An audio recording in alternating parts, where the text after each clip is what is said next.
Today, I have the privilege of introducing our pharmacist who's going to be speaking, Patrick Fugler. He is 22 years old, and he's a pharmacy student at Western New England University and a current pharmacy intern at Costco, as well as at Bay State Franklin Medical Center in Greenfield, Massachusetts. In the future, he is looking to pursue a hands-on career, making a difference for people as a physician. Today, Patrick will present on drug abuse in the U.S. and our local communities so that together we can help facilitate change that will improve the lives of everyone. He will share the dangers of prescription drug misuse and abuse, and the community can respond, and how the community can respond, and how to access treatment. So please help me warmly welcome Patrick Fugler. Thank you, everybody. It's my pleasure to be here. It's something I've been looking forward to ever since I got together with the Enfield Together Coalition. And with that, I'd like to go right into it. I'm going to be talking about prescription drugs and our families. I never realized that I would have friends growing up, that we'd take different paths in life. And actually recently, I just had a friend, a good friend from high school. Haven't seen him in a few years, and he actually ended up overdosing on heroin. It's something that I never would have expected. He came from a good family. He had everything. He had all the opportunity in the world, but he chose a different path. And it was actually a common path that happens to a lot of people, and it was actually after a major accident, and he got hooked on prescription painkillers, and that dependence on the painkillers ultimately led to addiction, where he was seeking it illegally. And furthermore, as mentioned, I work at Bay State Franklin Medical Center in Greenfield, Mass. And we see a lot of addiction there, and especially with children, as you just saw in the video, babies being born addicted to opiates. And it's tough when you know you're mixing a prescription that's going to be administered to a child just days old. It's pretty tough to see. So I'm going to be talking about how we can go and hopefully help prevent some of these problems. So our focus to understand the implications of prescription drugs and their misuse in our community, how we can prevent misuse, and resources for families who do need help. So I just want to get everybody on the same page. We're going to go over a few definitions. Controlled substances, prescription medications, they're placed in 5 schedules through the DEA. In Massachusetts, there's actually 6, and that's where I'm from, so I'm a little more familiar with laws up there. But I have worked down here in Connecticut a little. Narcotics, in pharmacy, they're considered drugs that cause stupor, tiredness, lethargy. And then opiates themselves are derived from opium, which is from the poppy plant. And then opioids can either be natural or synthetic. There's a lot of in the pharmaceutical industry, they've been able to manipulate the molecule to work better for different patients, for different conditions, but they are often a lot stronger, and we're going to go into some of the other drugs that we see commonly abused. Then there's, in addition to opioids, we have stimulants, which enhance wakefulness and alertness, and those are commonly prescribed to our youth for conditions such as ADHD. And then depression medications that decrease sensation and reduce arousal. So I want to go over the difference between dependence, abuse, and addiction. So dependence, when one's body experiences undesired effects while taking a medication, or when not taking a medication. So their body has become so used to being on that when they're not taking it, they feel the need to take it, or they experience nausea or things like that. And this can actually happen if you're taking the drug correctly. There's a lot of people with chronic pain or a chronic condition, maybe ADHD, and you have to weigh the cost and benefit and work with the prescribers and follow up. And then the next stage would be abuse, if you're seeking it for a purpose that's not medically intended or not as prescribed to you. So that is where it can become a problem. After dependence is when you start abusing it and going out and seeking it additionally. Abuse can also be a one-time thing. Somebody using on a Friday night and they say, oh, I'm not going to get addicted. but ultimately, addiction is when you modify your behavior to seek drugs and go out of your way to get them, and it kind of consumes your whole life, as you saw in the video. So dependence or abuse can lead to addiction. And now we're going to get to a little bit about some of the statistics from the country, and then I obviously don't have to go over it too much because we see on the news every day there's just so many cases of heroin seizures and different prescription drug seizures, and it's tough because it's going to our families, our friends. So the local and regional news stations have been talking about it, but one addiction is too many addictions, and one death is too many, and these are our family and friends. So a few statistics. Between 2000 and 2010, opioid pain relievers have nearly doubled in their prescription rate. This is because the American Medical Association had changed their guidelines on prescribing these medications with the intent to help people with chronic pain. However, there was the unintended consequences of more people becoming addicted. In 2012, there was about 259 million opioid pain reliever prescriptions that went out. And even compared to 2008, that's almost 50 million more. That's a lot of prescriptions and a lot more that could be due to addiction or in the future cause addiction. So this has been a trend since the 90s, as we've seen in the video. It just keeps increasing more and more. And we have to find a way to combat that because the unintended overdose that's been occurring, it's increased by 124% since the 90s to 2007, and as we've seen, it continues to rise.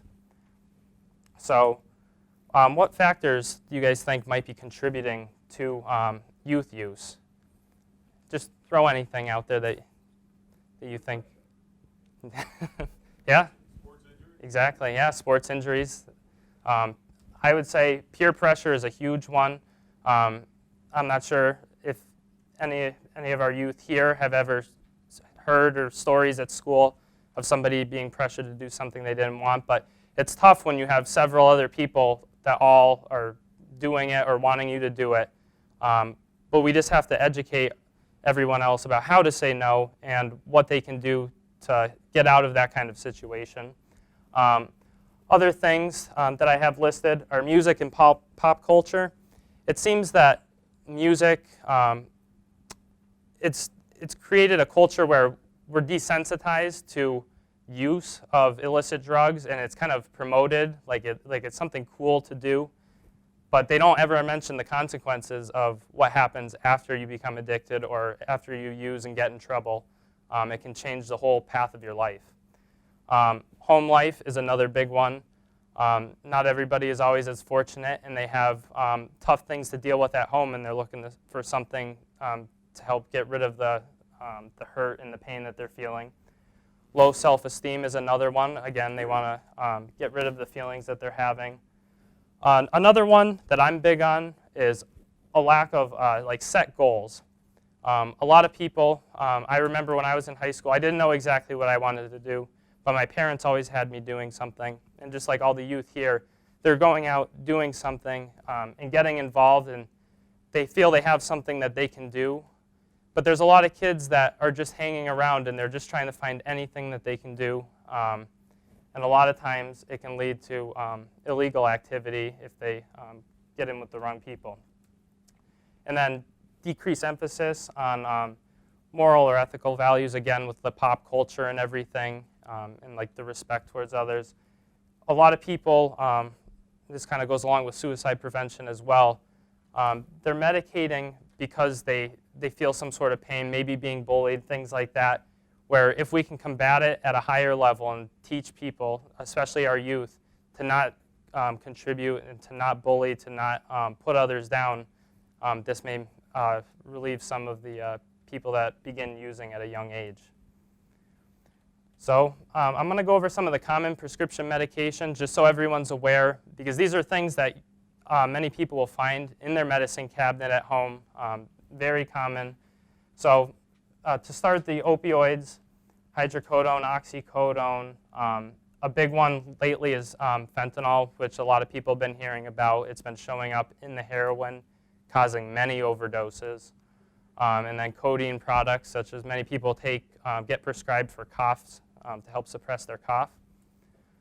ADHD medications, you've probably heard of Adderall, Vyvanse, or like Ritalin or Concerta. All of these medications can actually be addictive, and you can become dependent on them. So it's important for parents, especially, to watch out, watch their children, know their children, and be there, and know exactly what their children are doing, and spot the signs of possible addiction or dependence before they become a major problem. So these are some of the common ones that we hear about and that you should be aware of. But there's some less publicized than the opioids. Benzodiazepines, which are often anxiety medications. Those are highly abused in the hospital. We see many overdoses on these. And luckily, there is an antidote, as there is with opioids, which we're going to get to later. But for some of these other medications, we don't always know what the patient's coming in with. And it makes it that much harder for us to treat the patient because some of these medications can last several hours, and we're trying to treat them, but we don't know what they overdosed on, so it can be very life-threatening. There's sleep medications such as Lunesta and Ambien, which many people take in the evening or before bed. Primarily adults, children, it's very rare to see that, but it is something that is just left in the medicine cabinet, and people wouldn't think that that would be abused, but they actually are often abused, as well as barbiturates, which are like sedative medications or medications to prevent seizures. And then another recent medication that hasn't really been talked about on the news or anything, but we in pharmacy have been locking it up because we've been having people divert it, is gabapentin, also known as Neurontin by the brand name. And it's for nerve pain, and it's given for things like shingles or diabetic nerve pain. However, it's been known that people are snorting it to get similar effects to these other categories, and they can get seriously hurt, go into a coma, and it can be very dangerous because it's lowering your neurological activity throughout your body and can even stop breathing and heart rate and everything. So it's very important that we're aware that even though it's not the opioid or like a benzodiazepine, which we see more commonly overdosed on, there's so many others, and there's a much longer list than just these. These are just some general ones we see that you need to be aware of, and that it would be advised that you lock them up, which we're also going to get to. So the effects of abuse or addiction on the youth. So the abuse of these substances can have developmental or like physical or mentally harm children as they're growing. Because it's changing the chemistry in the brain, as mentioned in the video, when you're developing, there's certain chemicals that are needed more in youth. However, when you take drugs, it can change the way those chemicals are working, either providing too many or too little, and it won't facilitate the right growth of the brain and neurological development, which can be very detrimental. It also takes away from productivity. When people are seeking the next high, or they're living for doing other things like that, they're not being focused on maybe a career in the future, what they enjoy doing, their family. It often separates them from their families and just furthers the problem. They might turn to criminal activity to support their addiction, everything from petty theft to major robbery of pharmacies. I'm not sure how it's been down here in Enfield, but in the Springfield area, several of the pharmacies that I've worked in have been robbed at gunpoint to feed addiction.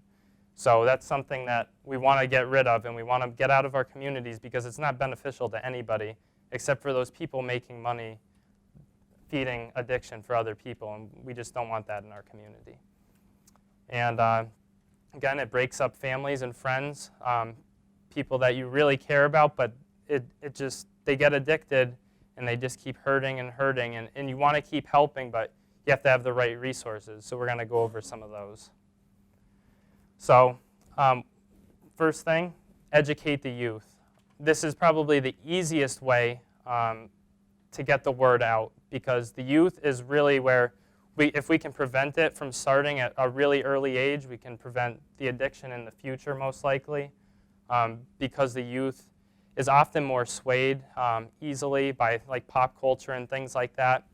If we can regularly show them the dangers, educate them about what's going on and the different trends and how to avoid peer pressure that can mitigate them becoming addicted or abusing. You know, a lot of people say they might abuse a drug and say, I'm not going to be the one to get addicted. I can drink regularly and it's not going to affect my quality of life and my way of life. But they don't even realize, and it creeps up and it keeps getting worse and worse, and eventually it's their whole life. And that's what we want to avoid, especially from the youth. Educate friends and parents about warning signs. This is another big one. Parents should definitely know their children, know the way they act on a typical day. I'm very big, and my family always did this. We always had dinner at least 2 or 3 times a week together. No TV, no texting, nothing like that while at dinner. I thought it was very beneficial because my parents got to talk to me a lot about stuff that I wouldn't have necessarily listened to. You know, we think we know it all when we're really young, but they have the experience and they know the dangers and they're just looking out. And if our youth can promote that to other friends in the community, that can be very beneficial. So if you can get the word out there and say to other students, you know, you should listen to what your parents are saying, or you know, they know a lot. They might have been there or done that, and they don't want the same, or they want better for you. Local pharmacies. We're doing the PMP program, which is Prescription Monitoring Program. It's helping us identify high-risk medications such as the benzodiazepines, opioids, and like the ADHD medications. And we're looking at how often they're being filled and where they're being filled. In Connecticut now, just recently through legislation, it's now required. A lot of our pharmacies have been doing it for the past year or so to help some of the problems. But what we're doing is we're looking to see if people are filling at multiple pharmacies using fake prescriptions or using multiple prescriptions from different doctors and paying cash. So the insurance companies, and it makes it harder for the government to find out if they're diverting, if they're getting way more than they would ever need just for themselves for their condition. Narcan, as we saw in the video, is saving lives, and it's a great product. It's becoming more available. However, with the recent crisis, the price has gone up significantly because there is somewhat of a shortage. However, one thing with Narcan, you should definitely be trained before you can get it, because when somebody's in the high and they're unconscious or barely breathing, they might be having that feeling of high, and they won't even know that their respiratory rate has dropped so low that they could die. And when you administer the Narcan, it reverses all the effects of the high, and they might come out and be very violent, be very mad that you did that, and it can be very dangerous not only for the user but for you. So as we had talked about, no criminal charges for suspected overdoses right now, so they kind of go in with blinders.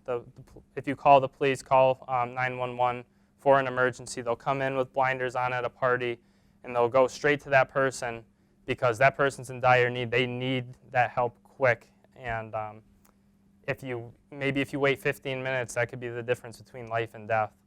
So that's important for us to get out to friends, because at high school parties, people may be afraid, oh, my parents are going to get in trouble, I'm going to get in trouble, I might go to jail.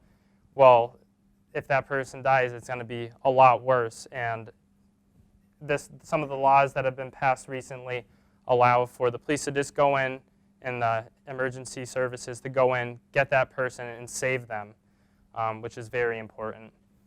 And another thing that we've been talking about a lot in my classes at Western New England is about not giving money, not feeding to an addiction. What we want to do, we don't want to further their problem by giving them the money that they can go spend on the drugs. And we see a lot of people begging, and we're a very generous society, and we want to help others. So what we would advise is provide a meal, provide a water, go to Chick-fil-A or go to McDonald's, buy them a warm meal, give them a drink, and that would probably be the best way to help them, and even advise them, when you're giving it to them, politely suggest maybe some of the services in your local community that we're going to go over next. So treatment. Any local hospital can provide initial care if there's a suspected overdose or serious complications. A lot of infections come from illegal drug use, from people shooting, using needles and things like that. So local hospital will provide you a lot of resources, or they'll do their best, and they'll give you the information for the family to get a start and to get out there and find even more services. Another great source is the Substance Abuse and Mental Health Service Administration, samsud.gov. They provide a lot of information. They provide they provide like a map of all the local places that you can go to for addiction help, in addition to like psychologists and detox programs. So some in the Enfield area, New Direction right here in Enfield, Connecticut was one we had come across. The Phoenix House in Springfield, Mass. They're actually specializing in helping the youth get back on their feet, give them education and help them get on the right track while getting rid of the addiction. And then AdCare Hospital of Worcester in West Springfield, Mass. is another place. It's a little larger facility for a little more long-term care. And why I was mentioning some of these ones up towards Massachusetts, there's a lot in the community, but sometimes you need to remove somebody from the area where they're susceptible to getting back with the same crowd, getting stuck in the same rut that they were. Show them that there's somewhere else they can go, and there's a lot of good out there that they can experience, and that you're just trying to help. That's the biggest thing, is keeping that connection and show that you're trying to help and get them out of the situation the continuous cycle that they've been in. And you can also always contact your healthcare provider. If you went to a local pharmacist, I can speak to that. They'd be willing to get you services or help find some information for you. And really, any healthcare professional will do the same. If you know a nurse personally or a doctor, you could go to them. It's tough with the stigma that comes with addiction, as mentioned in the video, that they're trying to get rid of. It's tough. Nobody wants to admit they're an addict or their family member's an addict. But ultimately, if you can find the help and get the resources, you'll be much better off, or your family member or friends will be much better off. So these are just some of the sources that I had used earlier, but I want to open it up, ask if there's any questions that anybody has regarding the whole presentation or anything about medication safety and things like that. I believe we actually have a lock box in back there that we could show if you wanted to pass that around. Lock boxes are a great way to prevent medications from being stolen, especially in a household like you could lock up all the medications in one lock box. There's some that are bigger. There's some that might not be medication lock boxes, but they're just general lock boxes, and those work just fine. Is there anything, any additional information that anybody would like to ask about? Are you? Yes? With the prescription monitoring thing, we were talking about the prescription monitoring system. Have they actually found any trends through that yet, or is it still too new to know? So we actually see it a lot. We'll see somebody trying to fill, 2-3 weeks early on a prescription that they usually get once a month. And that's a big sign of addiction or dependence. And we also see people, we've seen it a couple of times when I worked down here at Costco in Enfield actually. Somebody kept coming in, or a few people were coming in, same prescription, large quantity of OxyContin, which is an opioid, and they were coming in with large quantities, but it was a completely legitimate prescription. Like if you read it through as a pharmacist, there's a lot of things we look for to make sure it's legitimate, and they were. But we were wondering why this doctor that doesn't normally prescribe in that quantity, so we decided to call. Turns out a notepad was stolen from the office, that doctor's office, and they were forging the real prescription that the patient had actually got, but they were forging it for other people. So we were running it through. We had no idea that it was an illegitimate prescription the first few times it came in because everything checked out, and obviously we can't call on every single one. But when we see trends like that, and then we see people filling multiple prescriptions at different places, we're able to catch that and stop that immediately.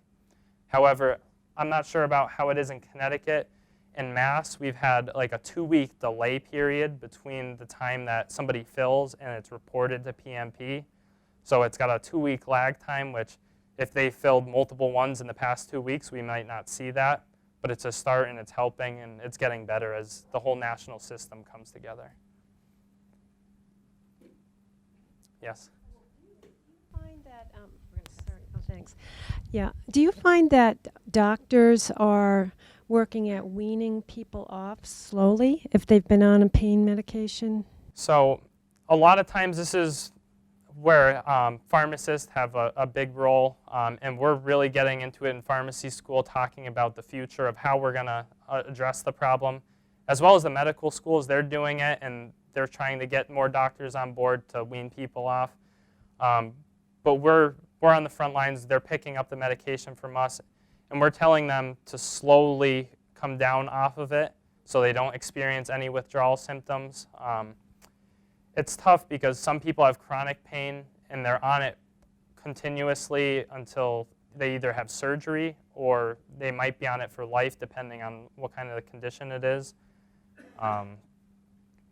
It's tough to say just because there's so many different circumstances out there for people, but we try to tell people come off it slowly or take as little as possible. Like if you have dental work, they often prescribe hydrocodone, which is an opiate derivative, and they have you, we'll usually tell them only take it if you really need it. Take the high dose ibuprofen, which has not been shown to be addictive. It's over the counter. We usually have them take that first, and if the pain is so severe, take one and slowly go up. Don't just take what's written on the prescription because that might be way overboard for the procedure. So, no problem. Anybody else? Had you guys ever hear any problems of peer pressure in your schools or anything? Or bullying, things like that? Well, plenty of bullying. Yeah. Like, I'm homeschooled. Okay. I don't usually see a Yep. lot of peer pressure for that kind of stuff. Yep. But I was just wondering, like, you had mentioned, like, use pop culture, like, music and stuff. Like, how much influence do you think? How much influence do you think the music, like, has to do with it? Well, I can't really like quantify it, but I think it has a great deal because I have a brother who's 14, and I hear the lyrics, and it's just, I know how dangerous these medications are. I study it every day at school, but he has no idea anything about medication and things like that, and it's very scary because, they're singing about parties and having fun, and that might seem great to youth. It seems great to anybody. You want to have a good time, go out with your friends and do things. But when they're promoting drugs that can become addictive, it have a huge impact on your life. So it's very, I think that's one of the biggest things right now because it reaches so many people, and parents aren't always aware of it. You can go on YouTube and look up any of these music videos or lyrics or anything, and it's very surprising what's out there. So I advise parents to get out there and look. Like it's almost like all that you're doing and all that we're doing, it's like it's all being like stamped out by the music, and I'm like, it's just going backwards. It's tough, and you have to, adapt to it and continue to advocate for help for the people that are getting addicted, and to explain to people it's a song. It's not necessarily true. It's not necessarily the path you want to go down, and that's where you guys can have a big influence in your community. Is talking to your friends and saying, listen, you really want to, do you know what could happen if you do this? You could become addicted. There's a lot of people that, I'll never be the one to get addicted, but they try it once. A lot of these opiates, they're so addictive. And you try it just once or twice, and that could be it, and you're hooked. And there goes a lot of your life. You might be on it for years, or you might get help right away. And we're hoping that people that do get on it get off right away. So, anybody else? Well, thank you very much. I'll stick around if anybody has any questions they want to ask one-on-one. And thank you for having me today.